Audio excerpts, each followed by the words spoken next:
Generation জি যেটা, এদের মধ্যে আসলে কতটুকু এই সচেতনতা আছে? কারণ হচ্ছে যে নারী পুরুষের সমতার কথা যখন আমরা বলি, এবার শুনলাম যে অনেক বেশি তরুণ ভোটার্স আছে।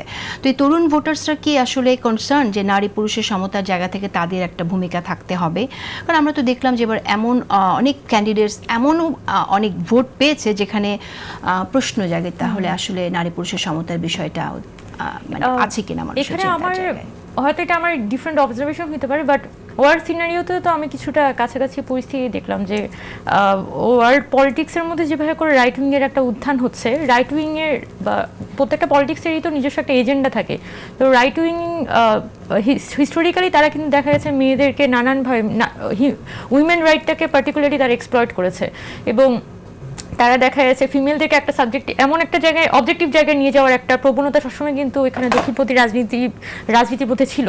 তো বিশেষ করে গত 10 বছর বা 20 বছরে যেভাবে করে আমি দেখছি যে একটা সার্চ হচ্ছে, বিশেষ করে আমাদের জেনারেশনের মধ্যে এমন একটা চিন্তা ডেভেলপ করেছে যে মেয়েদের জন্য যা যা উন্নতি হওয়ার দরকার ছিল তা হয়ে গেছে, এখন যা হচ্ছে তা অতিরিক্ত, এবং বরং পুরুষরাই সাফার করছে বেশি।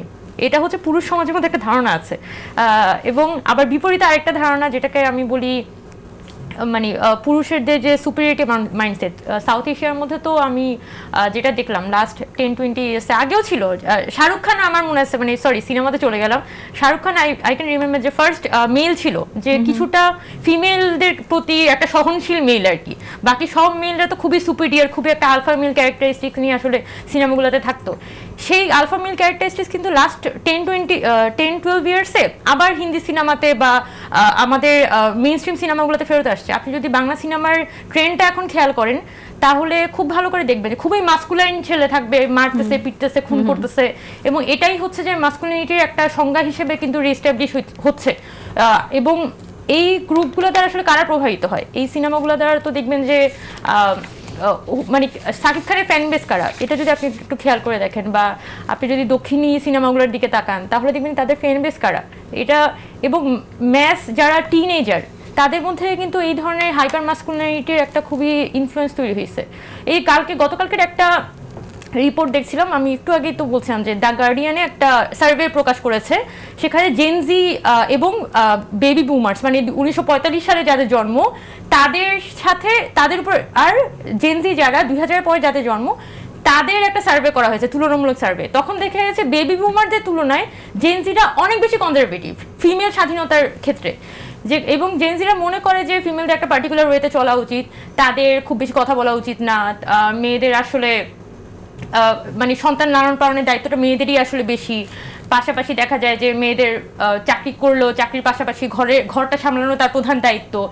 এই যে ট্যাবু যেগুলো আমরা বলি এগুলো কিন্তু সোসাইটির মধ্যে একটা নর্মস আকারে এস্টাবলিশ হয়েছে এটা, এবং এটা একটা সাইলেন্ট প্যান্ডেমিক আমি বলবো। লাস্ট 20 ইয়ার্সে আমাদের যে জেনারেশন, আমাদের পরবর্তী জেনারেশন যারা ফেসবুক, টিকটক বা এই ধরনের সোশ্যাল মিডিয়ার মাধ্যমে প্রভাবিত হয়, তারা কিন্তু দেখা যাচ্ছে এই সাইলেন্ট প্যান্ডেমিক এবং সাইলেন্ট হাইপার মাস্কুলাইন চিন্তাধারা নানানভাবে কিন্তু প্রভাবিত হয়েছে। এখানে আরেকটা কথা যেটা একটু আগে বলছেন যে কেন পলিটিক্সের ক্ষেত্রে আমরা মেয়েদেরকে কম দেখছি, এটার এই ধারণাটা কিন্তু আমি দেখছি আনফর্চুনেটলি পলিটিক্সে যে পুরুষরা আছে তাদের মধ্যেও কিন্তু সাইলেন্টলি এটা কিন্তু প্লে করে।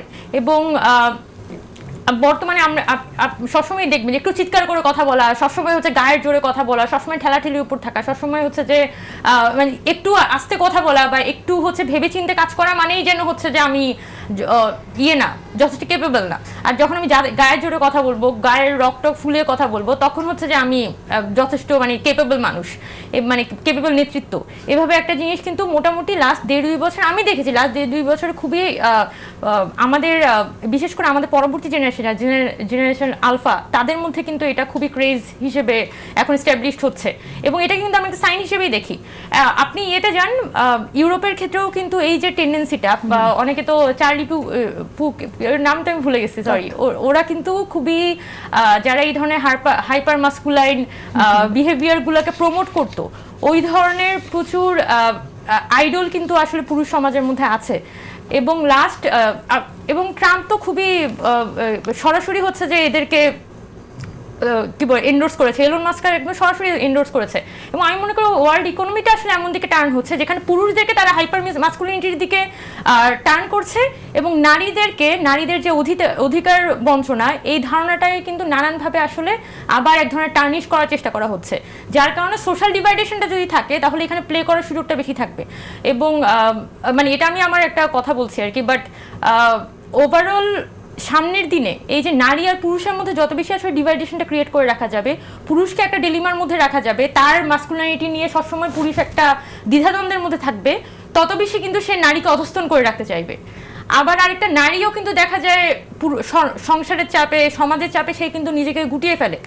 সো এই টেন্ডেন্সিটা দিন শেষে কিন্তু আসলে এখানে রাইট উইং পলিটিক্সটাকে আসলে ফেভার করে যাবে। তো আমি মনে করি যে এটা পলিটিক্যাল ডাইনামিক্সে পুরো যে মানি এন্ডোর্সমেন্ট, আমাদের সোশ্যাল মিডিয়াতে আপনি কোন ধরনের পেজগুলো বেশি সার্কুলেটেড হয়, সবসময় এই ধরনের বিভেদকারী পেজগুলো বেশি সার্কুলেটেড হয়, এগুলোর অনেক বড় ধরনের প্রভাব আমি মনে করি আমাদের যে জেনারেশন সেটার উপর পড়ছে।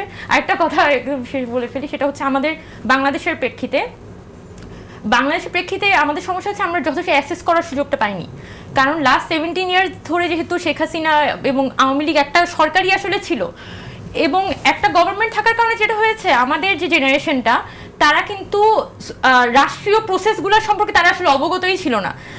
দেখা যাচ্ছে একটা রাষ্ট্র কীভাবে করে ফাংশন করে, একটা সিস্টেম কীভাবে করে ফাংশন করে, কোনটা আমার অধিকার কোনটা আমার অধিকার না, খুবই একটা রাজনীতি বিমুখতা এবং দেখা যাচ্ছে আমাদের দৈনন্দিন সমস্যাগুলোকে রাষ্ট্রীয়ভাবে কিভাবে ডিল করা যায় এই কোশ্চেনগুলো কিন্তু আসে নাই। লাস্ট 17 ইয়ার্স আমি দেখছি অনেক বেশি উজ্জ্বল থেকেছে, যার ফলে আমাদের জেনারেশনের যারা পুরুষ নারী নির্বিশেষে সবার মধ্যেই কিন্তু একটা খুবই, আমি দেখেছি যে তাদের মধ্যে এই পলিটিক্যাল প্রসেসগুলোর মধ্যে কিভাবে নারীরা থাকতে পারে, কিভাবে নারীকে আসলে সম্মান করা যেতে পারে, কিভাবে আসলে আমার প্রতিপক্ষের প্রতি আমি সম্মানজনকভাবে আসলে আমি কথা বলতে পারি, এই ধারণাগুলো আসলে অনেক বেশি ক্রাম্বল করছে বর্তমানে।